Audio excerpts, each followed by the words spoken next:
Welcome to Week in One, where we give you a quick roundup of the top news stories and interviews featured on ENCA over the past 7 days. I'm Heidi Giokos. Let's take a look at some of the stories that made the headlines. We count the cost of the cholera outbreak in Hammanskraal. The bail hearing of the 5 co-accused in the Thabo Bester escape case takes place in the Bloemfontein Magistrates Court. The former Premier of Gauteng appears before the Life Esidimeni inquest. The city of Tshwane came under the spotlight this week for the unresolved water crisis in Hammanskraal, which has now led to a cholera outbreak. The Metro says it's determined to find the source of the deadly bacteria. At the same time, residents are considering legal action against the city of Tshwane and government. Heidi Giokos filed this report. Families in Hammanskraal are still reeling from the deaths of their loved ones. Martha Matonsi lost 2 of her family members due to cholera. Matonsi says they never knew drinking contaminated water was dangerous. I never said maybe poison or maybe what's any motor avatel. Rasalera tiali utira sola ratsola li di shevo ranza di shevo gamo fridi. Taveya correla velea.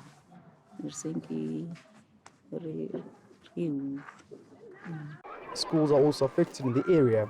The issue is affecting us. Absenteeism in na godimo.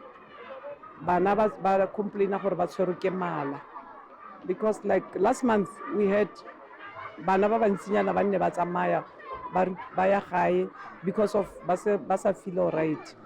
The Hammanskraal Lawyers Association is now preparing a class action lawsuit against the Tshwane municipality, the Provincial Department of Health, and the National Department of Water and Sanitation for failing to resolve the water crisis in the area. Since this is a community-based problem, a lot of people are affected. Therefore, we need to see to it that the accredited bodies that are responsible for water and sanitation and the health of the community are taken to account with regards to this matter. Meanwhile, organizations such as the Gift of the Givers continue to provide clean water to communities in Hammanskraal, while the city of Tshwane is expected to give a report explaining where the source of contamination for cholera could have come from. Heidi Giokos, Hammanskraal in Tshwane. The state has told the Bloemfontein Magistrates Court that granting bail to 5 co-accused in the Thabo Bester escape saga would undermine public confidence in the criminal justice system. Meanwhile, Nandipha Magudumana's urgent application to have her arrest and detention deemed unlawful was heard on Friday. Senior reporter Slindelo Masikane was in court. Court proceedings resumed with Katlego Bereng's loved ones holding a silent picket outside court. Bereng's body was planted in Thabo Bester's cell as part of his elaborate escape from prison. Bereng's mother is struggling to come to terms with the loss of her son. She came to court for the first time. Inside court, the defense detailed the personal circumstances of the accused and questioned the strength of the state's case against them. Former G4S supervisor Sinuhe Matswara, CCTV technician Tebogo Dipolo, suspended G4S security guard Mutenyana Masukela, and former G4S control room operators Diego Makotsa and Nastasia Janssen are accused of facilitating Bester's escape. Their lawyers told the court that they aren't flight risks and that they don't intend on interfering with investigations or intimidating witnesses. Bereng's mother sat in the gallery listening closely and was at times overcome with emotions at the mention of her son. But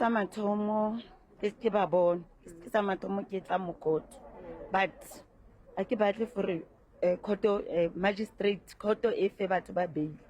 Cause now when I get settled at all, I settled sabo. Bona ba tla bana le basadi ba bona le bana ba bone. Nna what about waka ngwana bana ba bone bona ba reng because ba sana papa ha ke sana ngwana nna bona di batla be ba dutse le di family o le monate like now ba ntse ba tshega o monate but nna pelo ka botlhoko I know when I get but no bail. The state says there's sufficient evidence to prove that the accused assisted a convicted rapist and murderer to escape from lawful custody. The evidence of the investigating officer has established that the shock and outrage of the community at large might lead to public disorder. Secondly, that the safety of the applicants might be jeopardized, and that the release of the applicants on bail will undermine and jeopardize the public confidence in the criminal justice system. And that is the essence of Canal Fly. And yes, Section 64E says in exceptional circumstances, the court must consider that. There has been cases where bail was denied on the basis of Section 64E. Court proceedings will resume on Wednesday. Slindelo Masigane, Bloemfontein in the Free State. Former Gauteng Finance MEC Barbara Creasy has refuted the former Health MEC's claims that the decision to terminate the Life Esidimeni contract was taken by a budget committee chaired by former Premier David Makhura. The inquest seeks to determine who should be held criminally liable for the deaths of 141 mental health patients after the Health Department moved them to ill-equipped NGOs in 2015. ENCA reporter Moluko Moloto has the story. When former Health MEC Qedani Mahlangu was asked 2 weeks ago who terminated the Life Esidimeni contract, she pointed fingers at the Premier Budget Committee, the so-called PBC. The decision was taken by PBC, chaired by the Premier and Makhura, and I was present in that meeting, and I'll continue to own up to the decision because I was part of that decision making. But on Tuesday, Barbara Creasy, who formed part of that committee, dismissed Mahlangu's claims. That decision could never have been taken because it would have been an unlawful decision. And I have already explained that the Public Finance Management Act does not give a Premier and 4 MECs the right to terminate a contract. Furthermore, if the instruction as the other council had suggested earlier was that the head of department must terminate the contract, the Constitution requires that such an instruction needs to be in writing for the simple reason that politicians or executive officers have no power to make that kind of decision. Creasy says the presentation made by Mahlangu's department at a November 2014 meeting of the Premier Budget Committee said nothing about moving patients to NGOs. Instead, she said, Mahlangu's presentation indicated that mental patients would be placed at government institutions to reduce the amount of bed usage at Life Esidimeni facilities by 20% per year. Mahlangu's response to a parliamentary question in the November 2015 meeting of the Gauteng Legislature's Health Portfolio Committee was read out in court. She says, let me lastly end with the Life Esidimeni. We are not married to any service provider, member Blue. And the point we have made in the public, which I want to repeat in this house, is that we are not going to throw any patient away. If people have shares at Life, it is not our problem. If people have got personal interest in Life Esidimeni or in the Life Health Group, it is not our problem. What we are saving is 300 million rand that we are spending at Life. Yet we can treat the patients in other facilities differently with the same level of care without necessarily spending that amount of money because we no longer have the money. But Creasy told the court the mental health care and Life Esidimeni budget allocations were never reduced. Instead, they increased. Former Gauteng Premier David Makhura will take to the witness stand on Wednesday. Moluko Moloto, Johannesburg. Stay tuned to Week in One. After the break, we feature some of the big interviews conducted by anchors this week.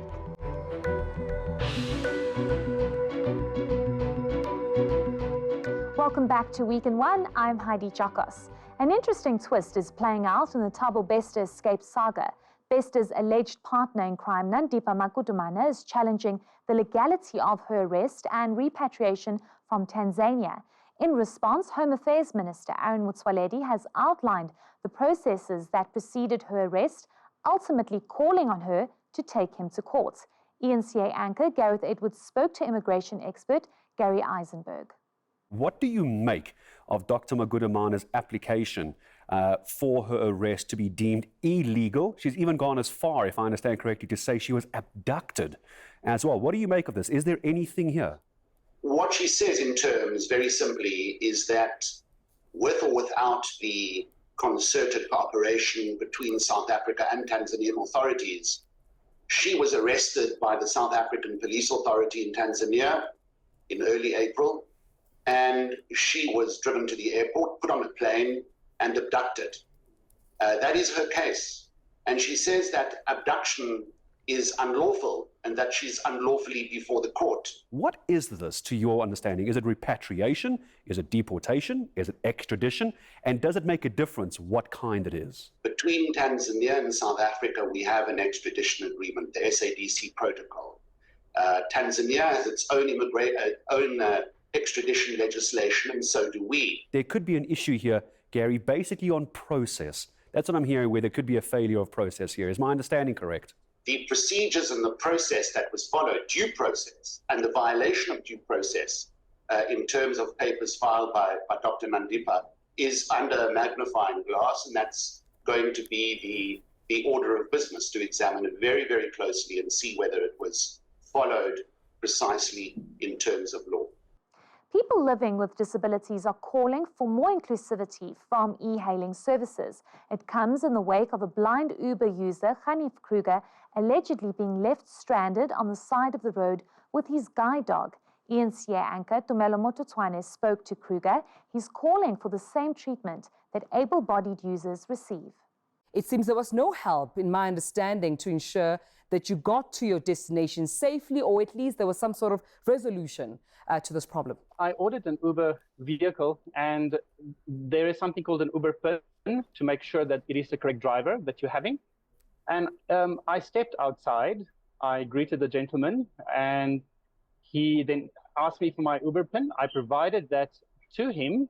And then after he entered the PIN and it was validated, and it said that, my ride is starting, he then said that, he's not going to take this dog because it's a threat to his life. And then he drove off slowly.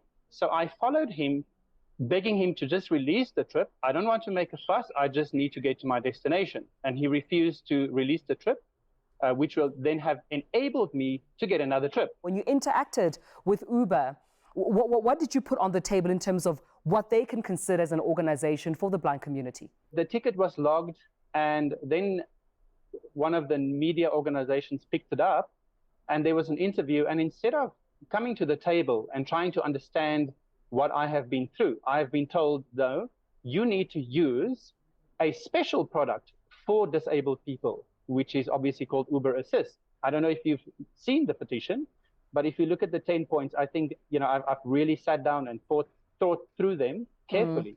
And I think if they adhere to that, to engage with us in a respectful manner and not just in a public relations, let's get rid of you kind of way.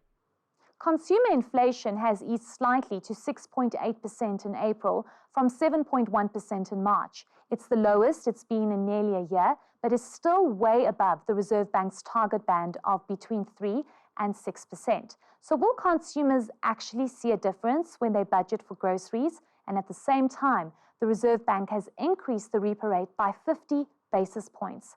I filed this report. South Africans are desperate for a reprieve. Despite the good news, the drop in consumer inflation isn't translating into relief at the tills. ENCA went shopping with 400 Rand budgets, and we only managed to bag 5 essential items. Let's take a look. I only have 400 Rand, and I'm expected to buy the essentials, which is bread, eggs, cheese, cooking oil, and possibly some chicken. We do know that inflation is expected to go up today, so let's see what I can get.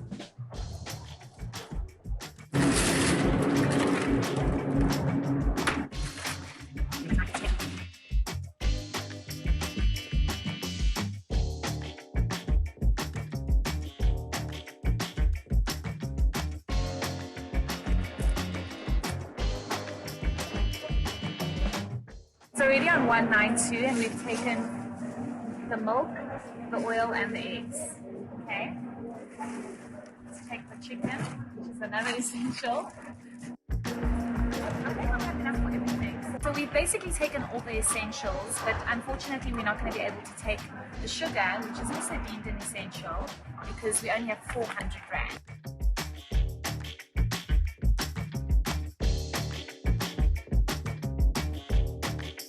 It's rough because everything is going up but our salaries. That's the problem. So everything else is going up and our salaries keep getting, like, they're not changing or anything like that. So they're losing value.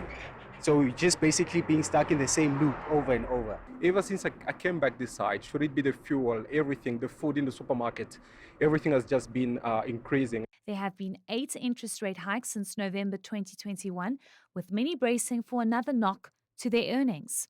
Heidi Giokos in Johannesburg. Stay tuned to Week in One. Coming up, we look at more top stories this week.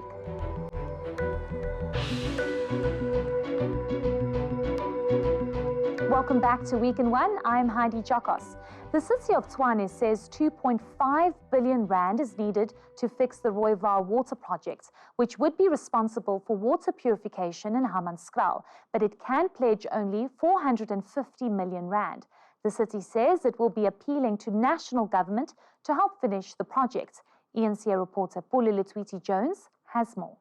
Fortunately enough, there is progress. The budget speech has been delivered, but in the absence of the EFF and the ANC, who walked out saying that they would not be entertaining the budget speech because a copy of the budget speech was disseminated through various social media platforms, including WhatsApp, to the media as well.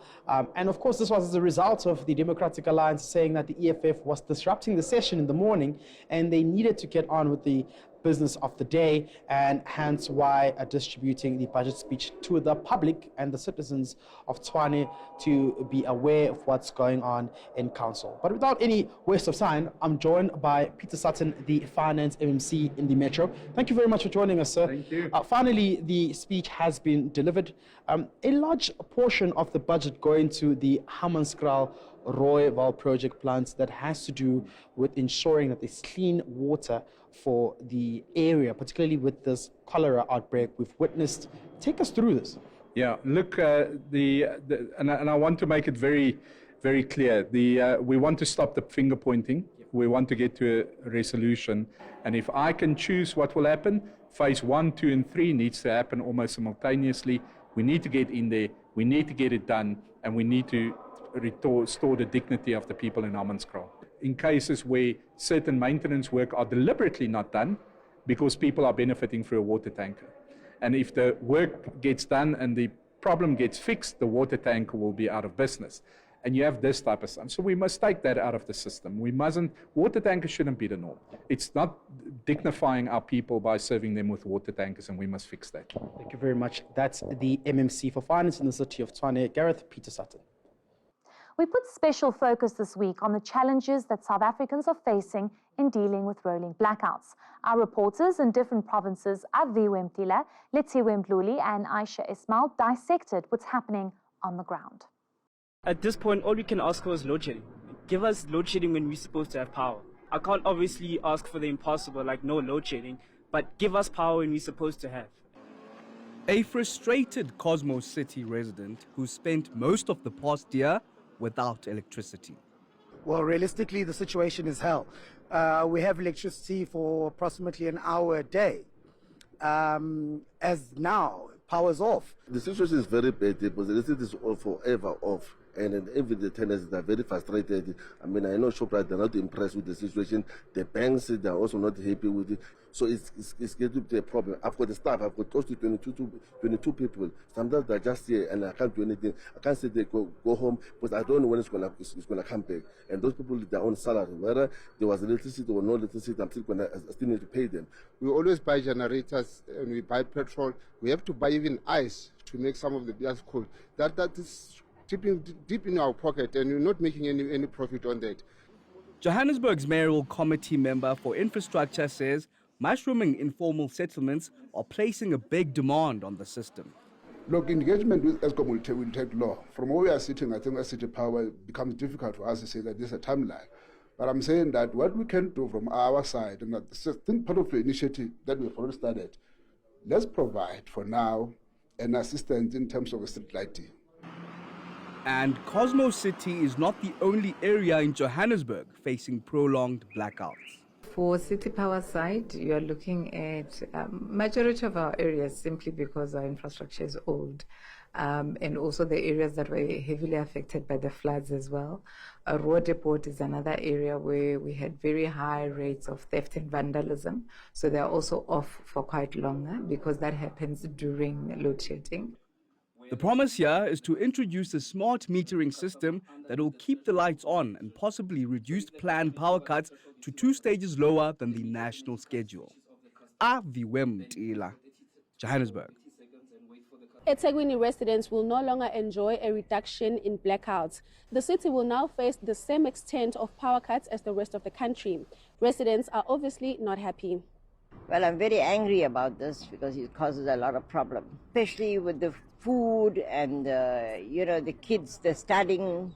Who is ever prepared for load shedding? Because we do need electricity any day, any time. So I can't say I'm ready for it.